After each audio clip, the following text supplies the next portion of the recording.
là, c'est beau la Macronie. Juste après que Brigitte Macron nous quémande des pièces jaunes pour les hôpitaux, qui au passage sont détruits par son mari, on la voit sortir toute contente au magasin Louis Vuitton. Non mais c'est quand même beau ça, hein, les gens qui savent rester eux-mêmes. Aujourd'hui, on va parler d'un procès historique en Martinique et d'une lutte de salariés dans l'agro-industrie. C'est parti pour Actu Réfractaire.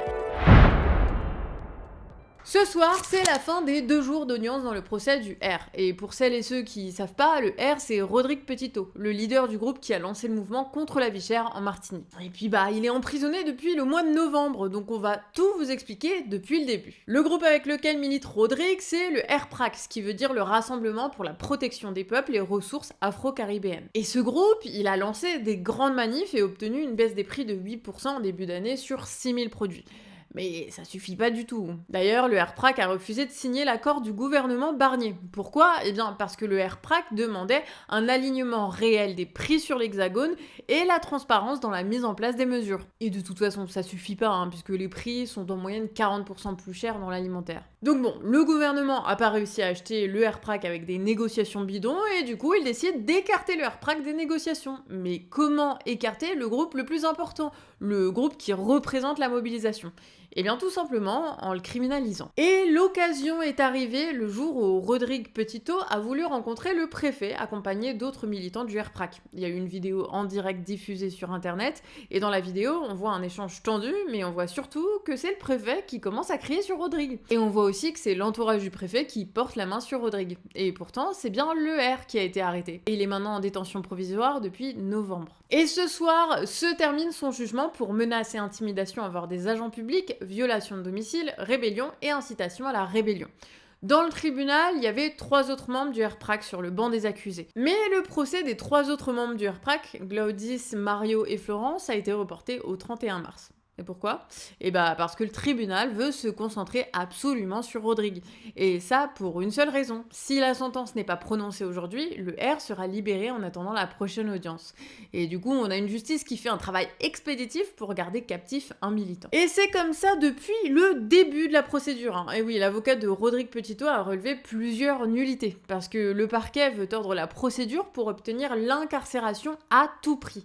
Et cette malhonnêteté, on la retrouve dans les chefs d'accusation. Par exemple, l'accusation d'intimider les agents publics, en fait, c'est juste parce que Rodrigue interpelle le préfet. Quand on lui reproche une violence contre un policier, c'est parce que Rodrigue retire de son épaule la main d'un policier qui n'était même pas en uniforme. Quand on lui reproche une violation de domicile, Rodrigue a simplement passé une barrière grande ouverte. Et pour tout ça, le R risque une peine de prison. Ouais, il y a de quoi être en colère. Et c'est pour ça que devant le tribunal, il y avait une marée de Martiniquais pour protester. Et il y avait aussi les dockers qui ont déclenché une grève contre la détention abusive de Rodrigue Petitot. Tout ça aurait dû être traité en dehors d'une enceinte judiciaire. On utilise la justice pour faire taire Monsieur Petitot et faire taire des personnes qui ont eu l'outrecuidance de penser et l'outrecuidance de parler. J'affirme donc que nous sommes ici dans une situation assez scandaleuse lorsque je vois que Rodrigue Petitot est dans l'obligation de répondre à des questions. Alors je vais essayer d'être respectueux en disant que, ma foi, elles sont quelque peu ridicules. Donc il est contraint de répondre à Monsieur Petitot. Est-ce que, lorsque vous vous approchez du préfet, ne pouvait-il pas se sentir un peu effrayé ?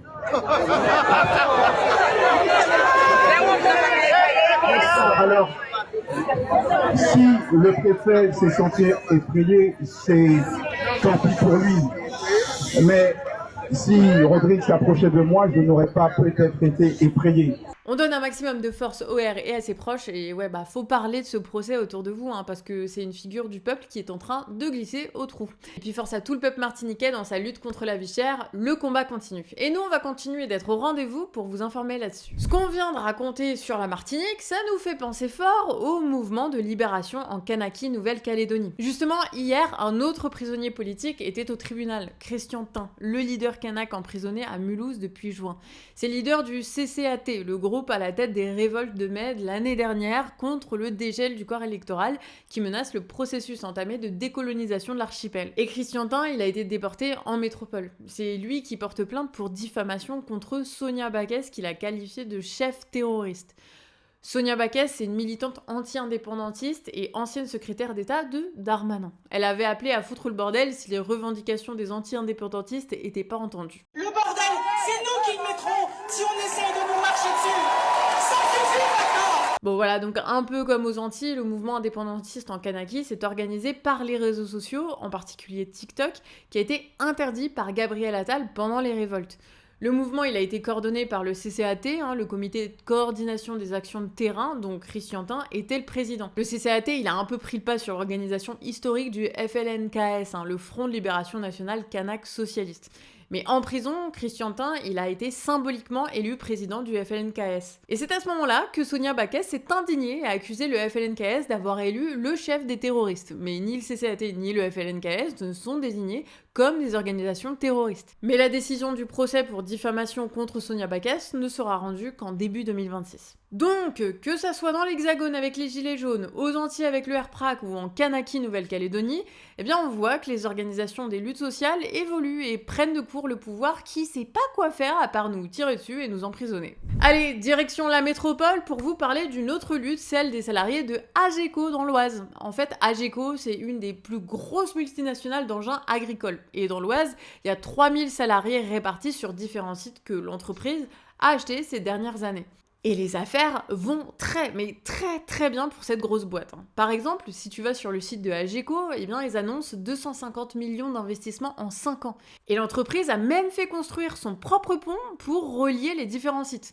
Et tout ça aux frais du contribuable, qui l'a financé avec 13 millions d'argent public. Et ça s'arrête pas là, puisque la multinationale a fait fermer pendant 2 ans une des routes les plus fréquentées de la ville pour construire son pont. Et ouais, connaissant Beauvais, c'était un sacré bordel. Bref, pour AGECO, c'est tranquillo, ça prend l'argent de l'État, ça ferme des routes pour ses affaires, ça investit des millions. Enfin, tout va bien, sauf pour les salariés. Ouais, parce que pendant ce temps, l'entreprise a annoncé une centaine de licenciements. Et oui, avec les gains de productivité, l'entreprise peut faire des économies sur les salaires. Et tout ça, évidemment, en versant un salaire de 17 millions de dollars à son PDG. Alors, en protestation, les salariés ont recouvert le pont de grande croix. Du coup, on vous en parle et on apporte tout notre soutien aux salariés licenciés de AGECO. Et toi, si tu vois des licenciements dans ton coin, eh bien, n'hésite pas à nous en parler en commentaire. On termine là-dessus cette Actu Réfractaire, écrite par Nico et le monteur des Coloniales, qui a aussi fait le montage. Moi, je me suis occupée de Laminia et Betty du titre. Pensez à vous abonner pour soutenir la chaîne, et moi, je vous dis à demain 18h pour votre prochain bulletin d'information réfractaire.